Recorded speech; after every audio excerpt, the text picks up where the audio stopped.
Well, good morning. This is the morning after the night before. Wayno's decided to do a bit of servicing.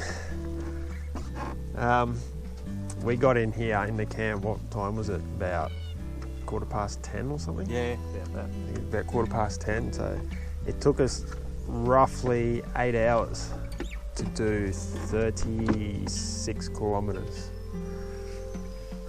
Yes. And we're both bearing the scars. It was a battle. It was literally a battle.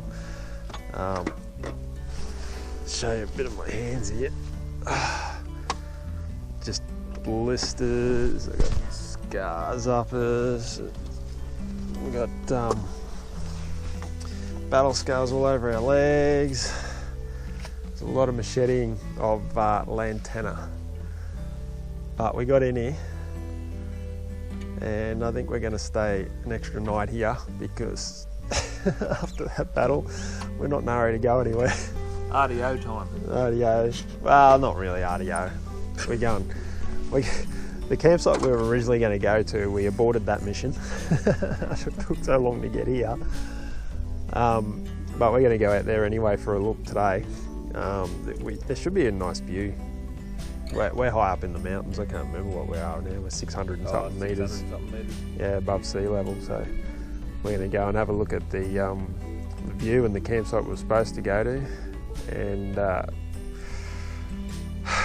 play it by ear and have a bit of a wander around and explore. But hopefully that doesn't take 8 hours and we need a machete.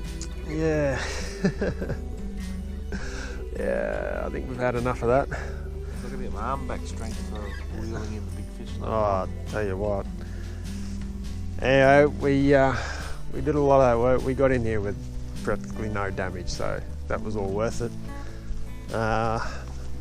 Mum and Dad got the van in. They have now taken their van places they never thought they'd take it.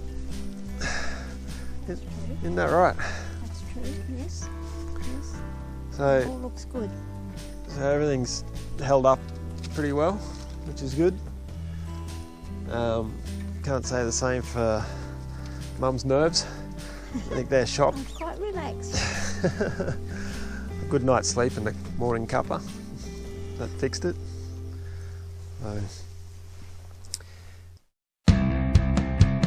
So after a bit of brekkie, we took a quick run out to the local lookout to get a true feeling of just where we are.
Well, another day,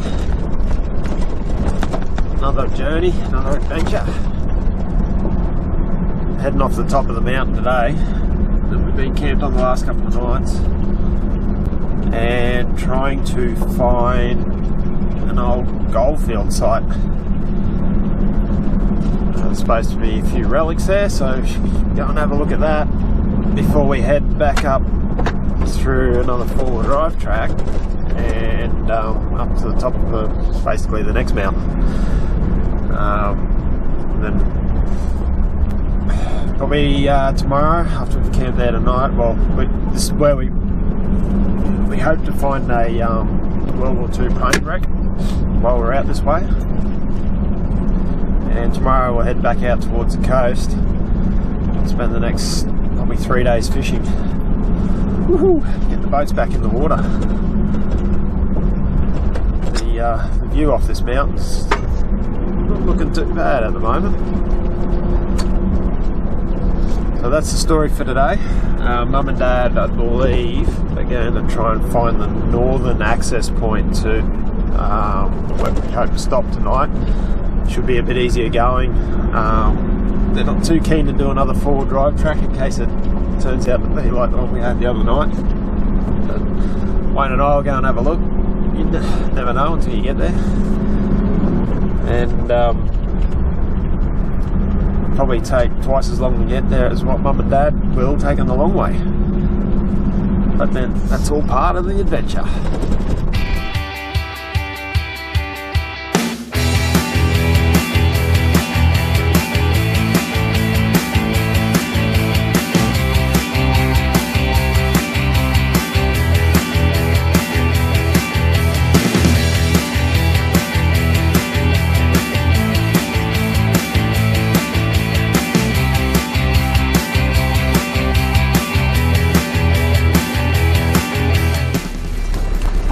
The blue on.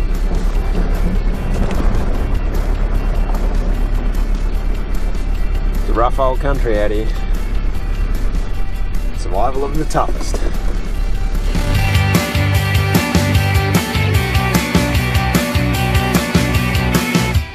Eventually, we came up on the intersection that would see Wayno and I split from the nomads. They would head north to find camp for the night, while we continued east towards the goldfields. So far so good. The road's, it's deteriorated a little bit, but it's still a bloody good road. Certainly not the goat track we were expecting. Mum and Dad had no trouble getting the van into here at least. So it comes up to a junction up here further, which should be a bit more major road. So we'll see what happens up here.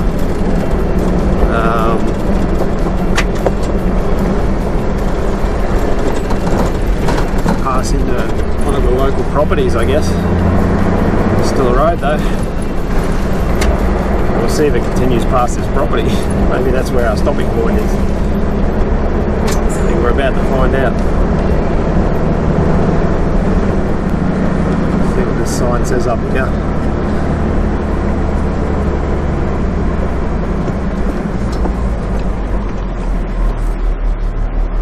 Oh yeah, no, we should be good.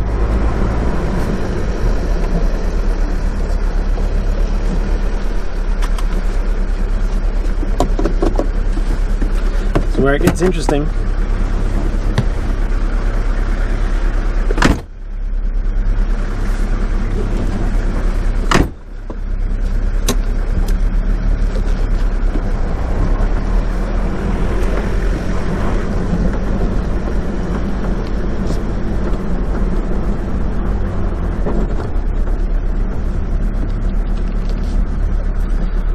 Right, we're on the right track.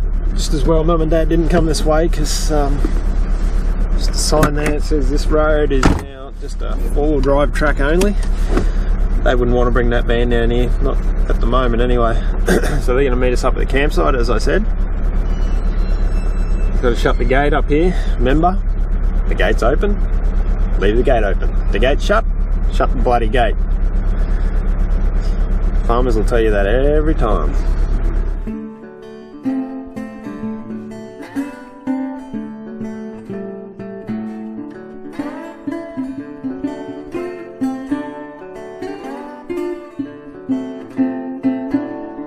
The road through here is little more than a couple of wheel tracks and passes through private property with countless crossings of bone-dry creek beds. Now it's important to note that you must stay on the track at all times. The grass on either side provides valuable feed to stock, so chewing it up unnecessarily with your four-wheel drive is literally taking food out of their mouths. And as I said earlier, with the whole area in severe drought, the cattle are really struggling and require every blade of grass they can get. If you do the right thing, they may even come up and say thanks.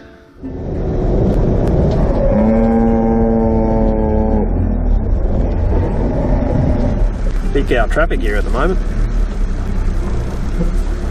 Come on, boys and girls. Please let us through. There you go. Alright. Come on, Bubba. Come on, Bubba. Come on, good get. This buggy might say good day. Good day, here you go. You going alright? Just say good day, viewers. How's your day been? Not real good? Alright, righty go. See ya.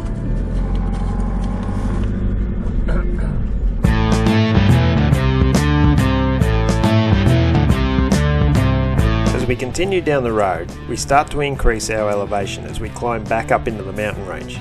Now, did I mention that this area is in the middle of a drought? And that this track is a dry weather track only?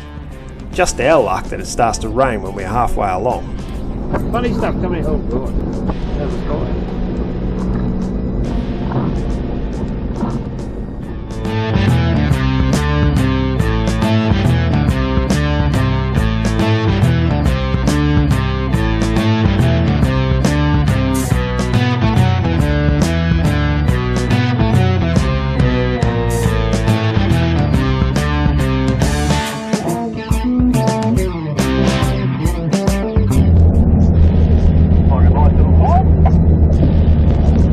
Good actually.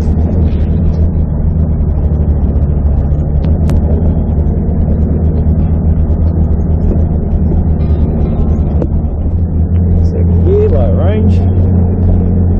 Gently, gently. These things never come up as steep on the camera as you'd like. And the hope does it justice. Bit of view from outside the window.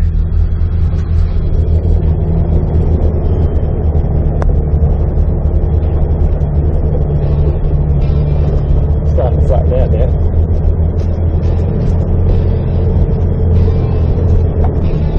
Still going up. And up, big climb.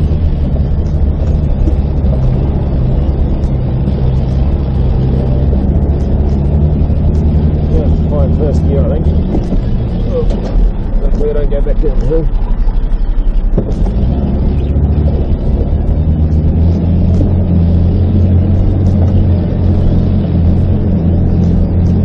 Starting to make it a bit slippery.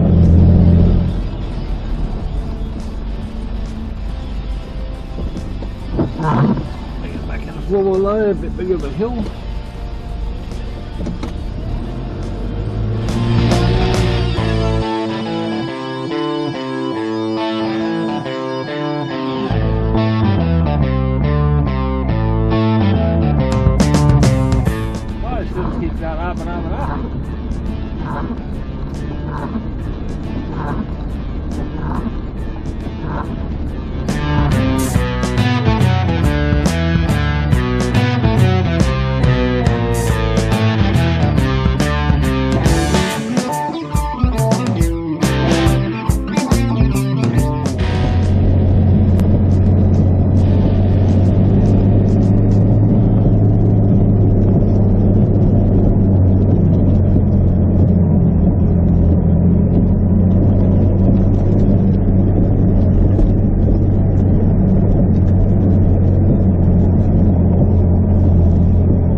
Buy a new trailer, replace the one that I had on the last episode, which incidentally Wayne's using a demodified version of it.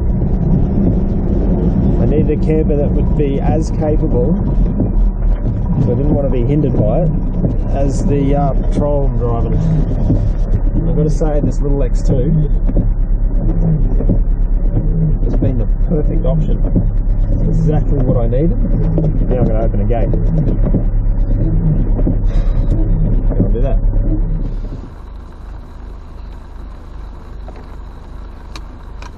A bit of excitement.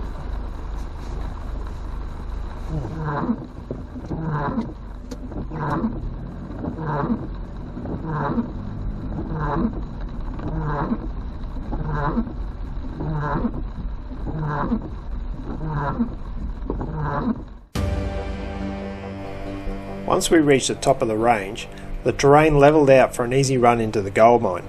While we were dealing with a bit of drizzle, check out what the nomads had to deal with a bit further north. This is the vision from the old man's dash cam as they came up on one of the many creeks.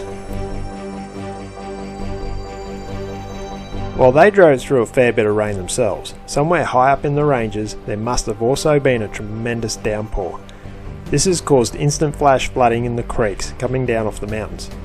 When this happens, there is no way of telling if there is a massive wall of water about to charge across the causeway. So, to play it safe, Dad backed up out of harm's way and waited until the flooding subsided.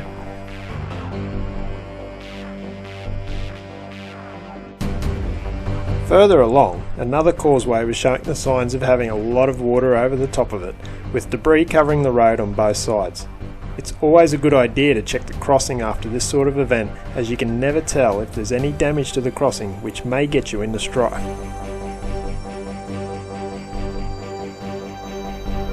And so, with the all clear given, the nomads were back on their way. Check out the damage to the road shoulder on the left hand side.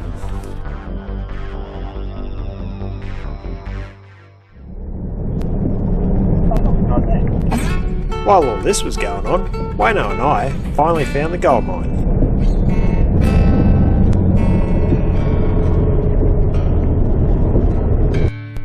Gold was originally found in this area in 1891, and in 1892 the area was officially classed as a goldfield site. This mining lasted all the way up to 1912.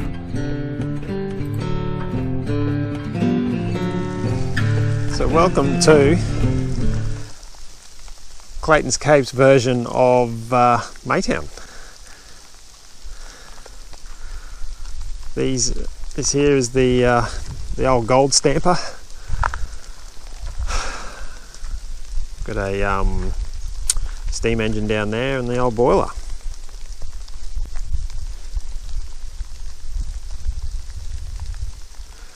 What do you reckon, Wayno? That's pretty cool. You don't get to see much of this stuff around anymore. No. Unless you travel long distances to get here.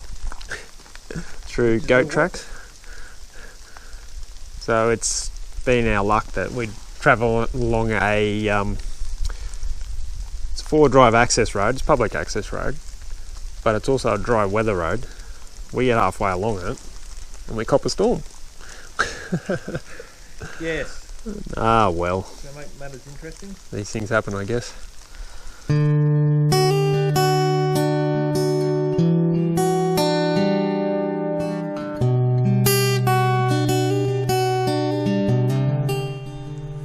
The large gold stamper battery is used to extract the gold from the host rock, and it does this, as the name suggests, by using large stamper pads which crush the rock as it is washed through the machine. The cam followers that you see here raise the stamper pads before gravity takes over and drops them onto the rocks below. This is all powered by the steam engine. So this here is the cam, does all the damage. So they're just two-sided, so it stays balanced. Your cam will run up from the backside, it will run up here, and it lifts up to that height above our centre point.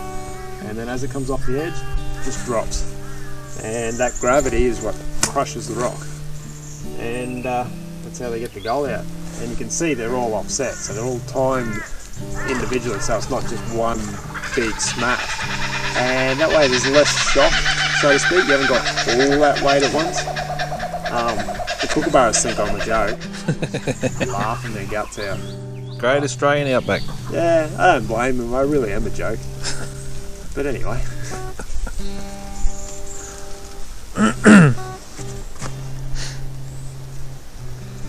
So this rusted bit of machinery here is our steam boiler.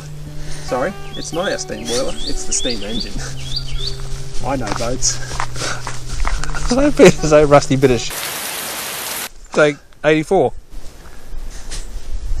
So this... Right. Right, serious. Right, go.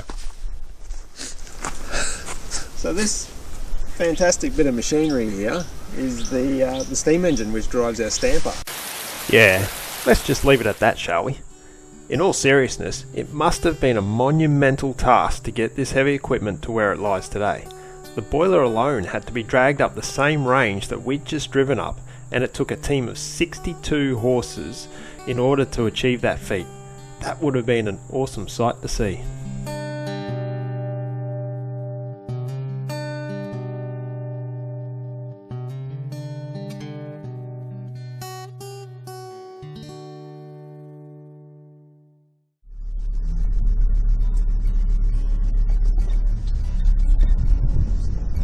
Driving just a little bit further down the track now, hoping to find the actual goldfield site themselves. And we're coming across little relics on the side of this, literally just a goat track.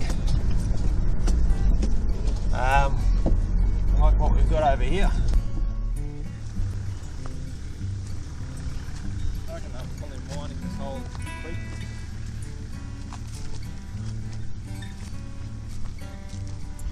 This is a winch drum.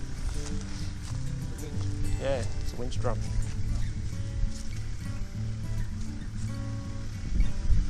We must be getting close to the mine. Somewhere along this track here that we're on.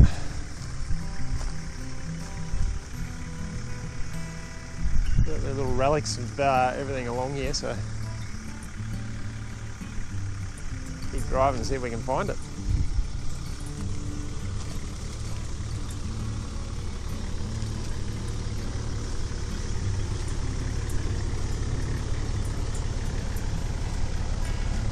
Just hold up there for a sec. Just want to go for a bit of a walk. It looks like it's all washed out of the creek here, so I'm not sure if the road actually goes any further or not. A bit hard to tell.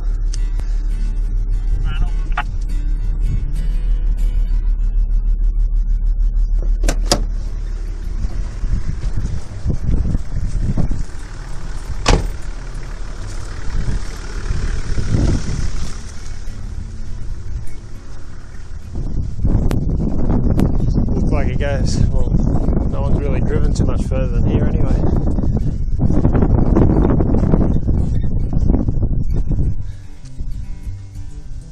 Certainly a cattle track here. Sort of heads straight up the hill. But what I am noticing is up here is a bit of a flat section, so it's going to take a wander up there and have a look. You don't get that naturally.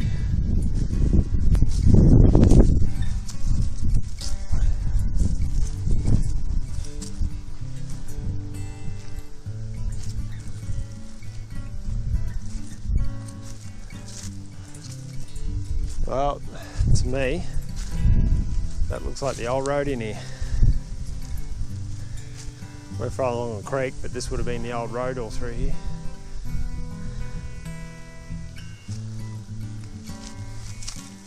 Would be my guess. Cuts in along that ridge.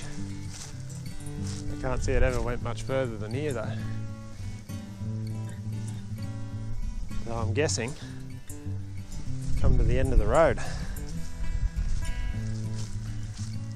Even up on the other side there, there's another flat section. There could actually be a bit of a mine up there. All I can say is beautiful countryside. Love being out here.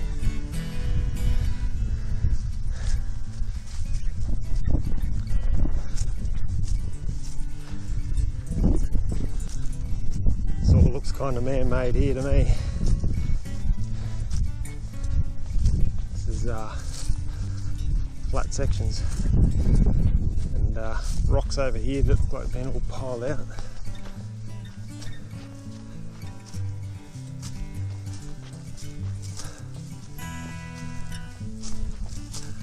what used to be a big hole in the ground.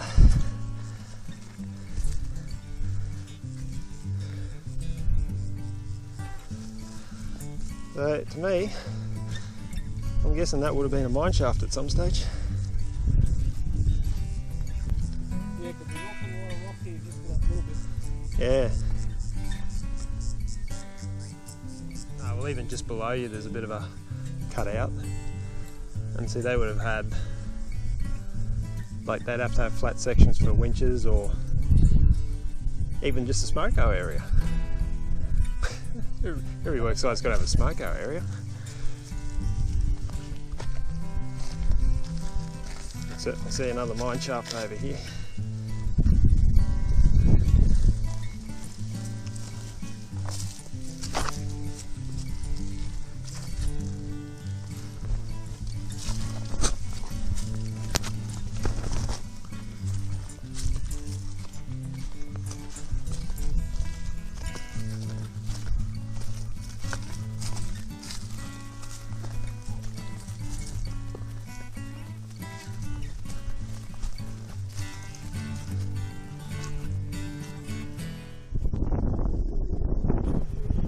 We would love to explore this area for a bit longer.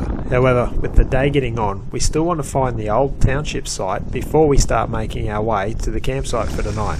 So with that in mind, we headed back out the way we came in.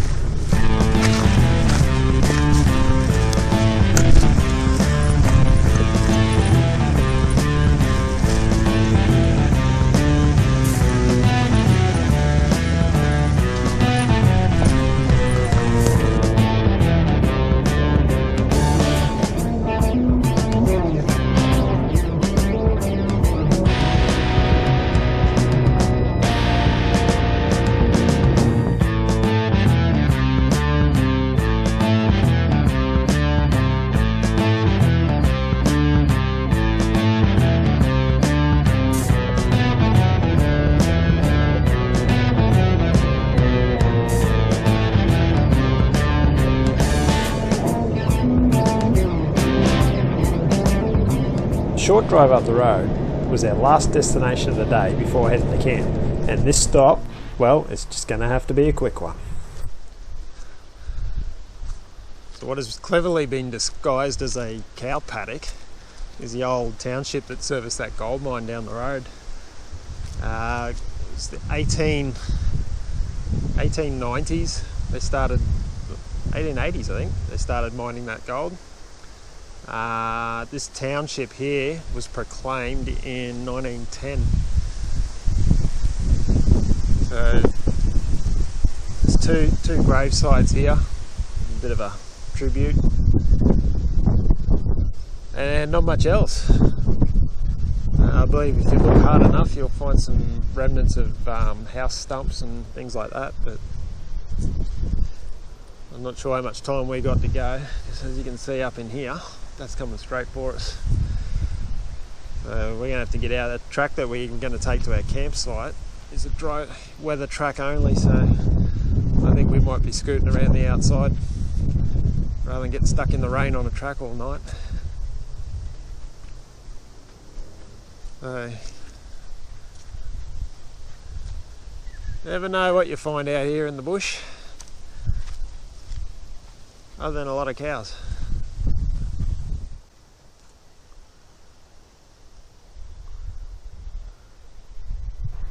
With that storm closing in fast, we weren't too keen to stick around.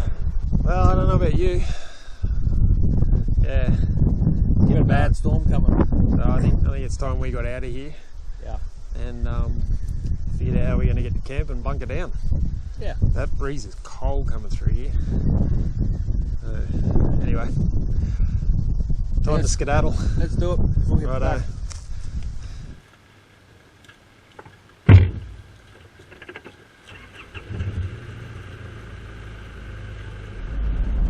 Heading back to our next campsite.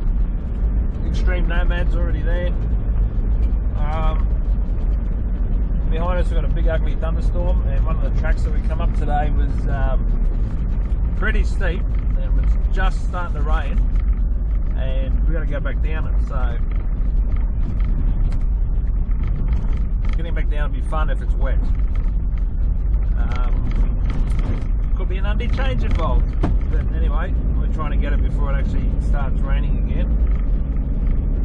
And I'd say it's probably 2k's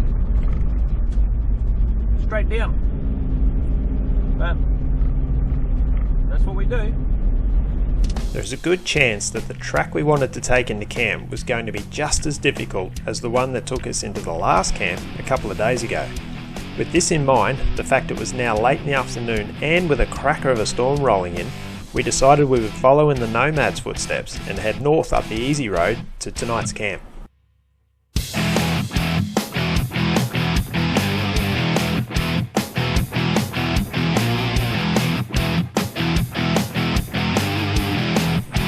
The decision to stay on the road turned out to be a wise one, because as we came across the many causeways that cross the road, we saw the aftermath of the flash flooding that Mum and Dad had experienced earlier. At this stage, Wayno and I had no idea about what had taken place, but with all the mud and debris that had washed down from the mountain, it was extremely apparent that our decision not to take on the four-wheel drive track was a good one. Like seriously, that looks like that was four-wheel flood through there. Yeah.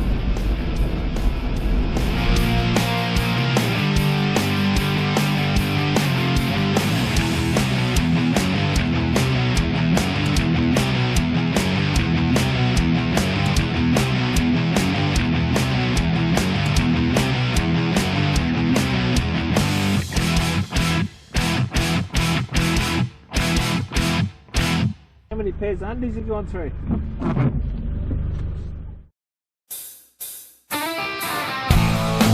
While we catch up on the day's events with the Extreme Nomads, here's what's coming up in part 4 of this series.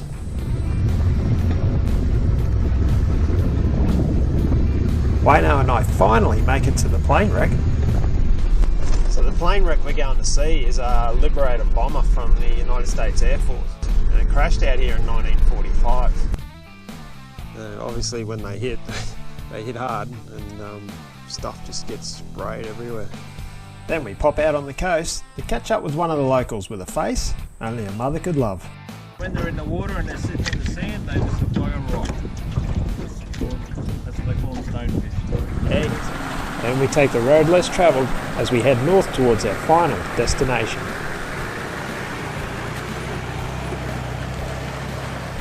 So we'll catch you next time when we continue our Claytons Cape adventure.